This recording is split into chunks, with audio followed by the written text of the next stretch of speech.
Hello everyone, welcome to easy engineering classes. और आज हम देखेंगे डाटा कंप्रेशन की इंट्रोडक्शन के बारे में। So computer graphics and multimedia की लेक्चर सीरीज़ में ये मल्टीमीडिया की लेक्चर सीरीज़ के अंदर काउंट होता है। इस वीडियो के बाद से हम various different data compression algorithms जैसे कि run length encoding, Huffman data compression, Lempel Ziv coding, JPG की इमेज कंप्रेशन के स्टेप्स और बाकी जितने भी टॉपिक्स सिलेबस के अंदर कवर होते हैं उन सबको देखेंगे। आज स्टार्ट करते हैं, इस वाले वीडियो से स्टार्ट करते हैं इंट्रोडक्शन वाले पार्ट से। देखो, डाटा कंप्रेशन होती क्या है, नाम से ही पता लग रहा है that it is a process of reducing the amount of data required to represent a given quantity of information. तो फॉर एग्जांपल, अगर मेरे पास एक वीडियो फाइल है, let us say I have a video file, अभी uncompressed है तो ये हो सकता है कि 2 GB के अंदर हो। एक वीडियो फाइल जिसकी लेंथ है let us say 2 आवर्स की, उसको रिप्रेजेंट करने के लिए 2 GB का स्पेस चाहिए, डेटा चाहिए इन अनकम्प्रेस्ड फॉर्मेट। ठीक है। अगर मैं इस वीडियो फाइल को कंप्रेस करके लेट अस से 750 MB के अंदर ले आता हूँ, 750 MB के अंदर ले आता हूँ और same run length same time की अगर वीडियो है तो मैं कहूँगा कि मैंने अपनी वीडियो को कंप्रेस कर दिया। देखो, इस डाटा कंप्रेशन में ये नहीं होता कि आप डेटा को रिड्यूस कर देते हो, यानी कि ऐसा नहीं कि 2 घंटे की वीडियो को आप 1 घंटे की कर दोगे, वो डेटा को ट्रिम करना हो जाएगा। डेटा कंप्रेशन क्या है कि सेम क्वांटिटी ऑफ इंफॉर्मेशन को अगर आप लेस नंबर ऑफ बिट्स के अंदर रिप्रेजेंट कर सकते हो तो वो डेटा कंप्रेशन कहलाता है। अब देखो, डेटा कंप्रेशन से बेनिफिट्स क्या क्या होते हैं। एक तो it helps in reducing the amount of disc space required, कि अब आपको एक सेम इन्फॉर्मेशन को स्टोर करने के लिए लेस डिस्क स्पेस की रिक्वायरमेंट होगी। ऐसे अगर आप बैंडविड्थ की बात करते हो तो it helps in reducing the transmission bandwidth.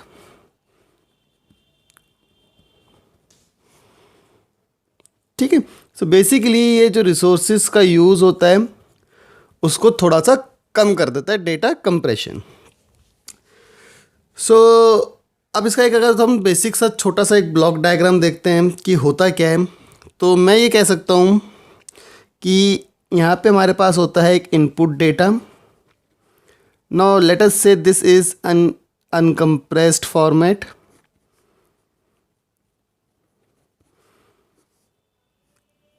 इसको हम भेजते हैं एनकोडर से।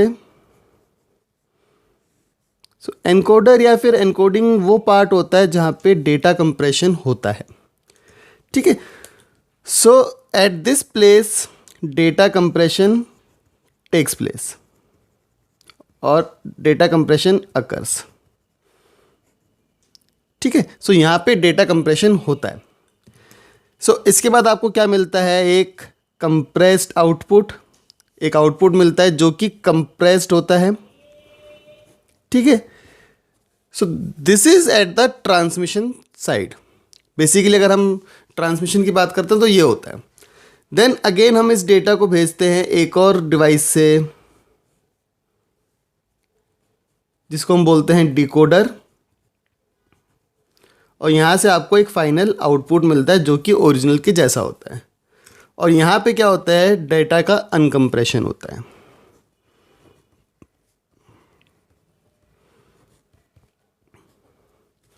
ठीक है। This is the basic you can say the block diagram of data compression. Now let us see different types of compression. Data compression को भी हम further divide कर सकते हैं different types में।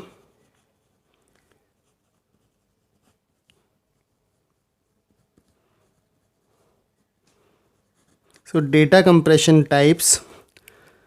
बेसिकली डेटा कंप्रेशन को 2 डिफरेंट टाइप्स के अंदर डिवाइड किया गया है।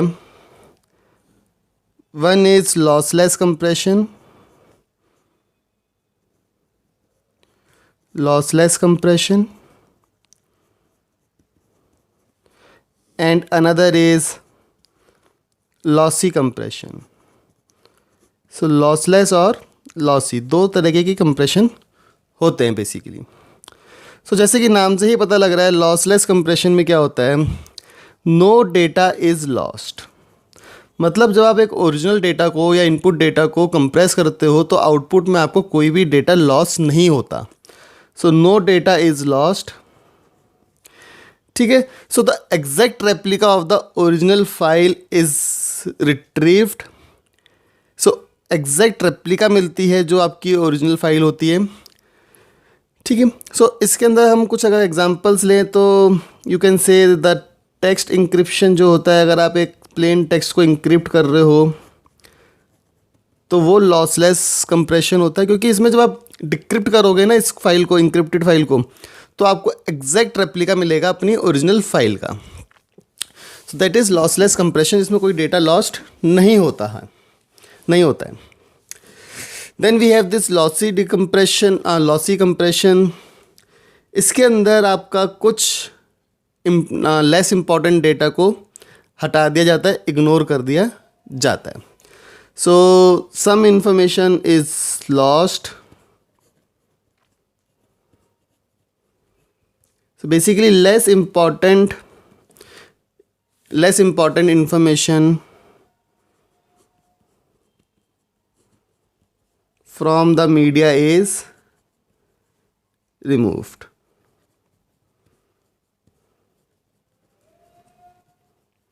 ठीक है. सो बेसिकली इसको यूज़ करते हैं हम इमेज के लिए, ऑडियो के लिए और वीडियो के लिए. सो इनमें जो बहुत ही रिडंडेंट इन्फॉर्मेशन होती है, लेस इंपॉर्टेंट इन्फॉर्मेशन होती है, उसको हटा दिया जाता है. So this is lossless and lossy compression. अब इसमें एक चीज़ का और आप ध्यान रख लो, लिख लो, मैंने आपको बोल तो दिया है that exact replica is find. इसमें एग्जैक्ट रेप्लिका मिलता है ओरिजिनल का. इसमें after decompression exact replica is not retrieved. मतलब ऐसा नहीं है कि आपको कुछ डिफरेंस दिखेगा, but there might be some information which is missing. So this is lossless and lossy compression. Now let us see some of the important terms which are associated with data compression. So कुछ बहुत basic सी terms हैं जो associate होती हैं data compression के साथ. सबसे पहली बात तो कंप्रेशन और कंप्रेसर और एनकोडर. मैंने यहाँ पे लिखा भी हुआ है एनकोडर आपको. Now it is a program that compresses the input. So मैं यहाँ पे लिख देता हूँ, इट कंप्रेसेस द इनपुट. ठीक है. सो एनकोडर क्या करता है, कंप्रेस करता है इनपुट को. उसके बाद हमारे पास है डिकोडर, जिसको डी कंप्रेसर भी बोलते हैं. It converts the compressed output और data into original. So it converts the compressed data into original. ठीक है. सो दो टर्म्स हो गई, एनकोडर एंड डिकोडर. अब इसके बाद कुछ और टर्म्स हैं, जैसे कि एक होती है बेसिक टर्म है कंप्रेशन रेशो, कि कितना कंप्रेस हुआ. सीधी सी बात समझ में आ रही है. कंप्रेशन रेशो का मतलब है आपका डेटा कितना कंप्रेस हुआ है. So it is defined as the compressed file size, compressed size of file divided by original size. ठीक है.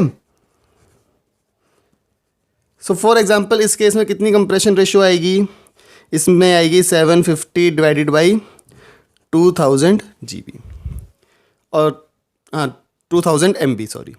So this is the compression ratio for this particular example. इसके बाद एक होता है कंप्रेशन फैक्टर. कंप्रेशन फैक्टर, अब compression factor को हम कहते हैं it is the inverse of compression ratio. So simple हम लिख सकते हैं 1 divided by compression ratio.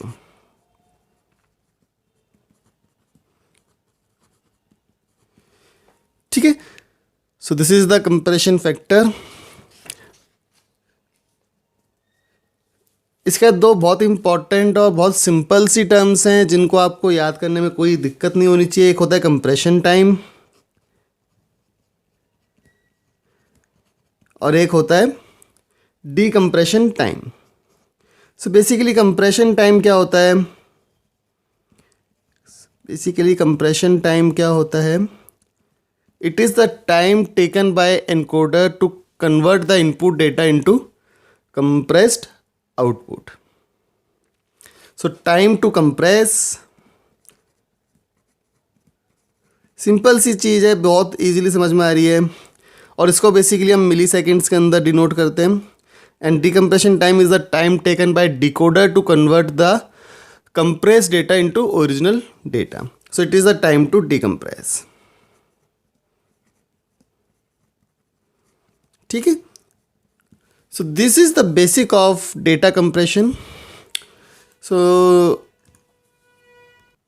Now let us see very simple example of fixed length encoding. इससे आपको डेटा कंप्रेशन कैसे डिस्क स्पेस को रिड्यूस कर रहा है यूज़ होने से वो भी समझ में आ जाएगा। So let us see that fixed length encoding example.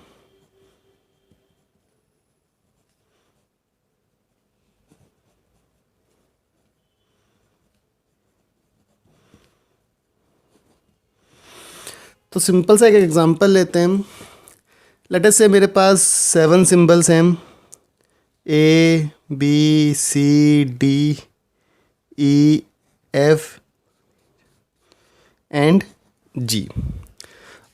अब मेरे पास जो प्रोग्राम है उसमें इन 7 सिंबल्स को ही यूज़ कर रहा हूँ। अब अगर मैं इसकी एस्काई वैल्यू देखता हूँ तो कितनी होती है? 97। तो अगर मैं इसको रिप्रेजेंट करना चाहता हूँ अपना बाइनरी फॉर्म में, सो ये तो एस्काई वैल्यू हो गई। सो इसको अगर बाइनरी में रिप्रेजेंट करूँगा तो मुझे 7 बिट्स की ज़रूरत पड़ेगी। So it will require 7 bits. ठीक है, सो कैसे हो सकता है वो? 1100001। ठीक है, ऐसे ही बाकी सबके लिए भी आपको 7 बिट्स की ज़रूरत पड़ेगी। सो इन टोटल 7 सिंबल्स को रिप्रेजेंट करने के लिए कितनी बिट्स की ज़रूरत पड़ेगी? तो 7 × 7 bits equals to 49 bits. So इन 7 सिंबल्स को रिप्रेजेंट करने के लिए मुझे 49 बिट्स की ज़रूरत पड़ेगी। अब जब हमें इन 7 को ही रिप्रेजेंट करना है तो मैं कर सकता हूँ कि instead of using 7 I can use 3 bit system, जिसको मैं बोल रहा हूँ फिक्स लेंथ की। फिक्स कर दिया मैंने, 3 बिट के अंदर ही रिप्रेजेंट करूँगा मैं। तो यानी A B C D E F and G। So A को मैं रिप्रेजेंट कर सकता हूँ किससे? A को रिप्रेजेंट कर सकता हूँ मैं 000 से, B को कर देंगे 001 से, C को कर देंगे 010 से, D को कर देंगे 011 से, E को कर देंगे 100 से, F को कर देंगे 101 से और G को कर देंगे 110 से। इस तरह से कर सकते हैं। आप कुछ और भी लिख सकते हो, आपके अकॉर्डिंग है कि आप A को क्या ले रहे हो, B को क्या ले रहे हो, C को क्या ले रहे हो। ऐसा नहीं कि सीक्वेंस में ही चलना है। सो अब देखो इसमें क्या हुआ, 7 सिंबल्स को रिप्रेजेंट करने के लिए कितनी जरूरत पड़ी? 7 × 3 bits which is equals to 21 bits. So अब आप यहाँ पे देख सकते हो इंस्टेड ऑफ 49 कितने बिट्स यूज हो रहे हैं? 21। So this is the power of data compression, or this is the live example of data compression. So this is all for this particular video lecture। इसमें हमने देखा कि data compression क्या होता है, कितने types की data compression होते हैं, lossless और lossy को cover किया। So this is all for this particular video lecture. In the next video we will see the concept and some solved examples on run length coding. Thank you for watching the video. Please subscribe to our YouTube channel for more such tutorials. Thank you.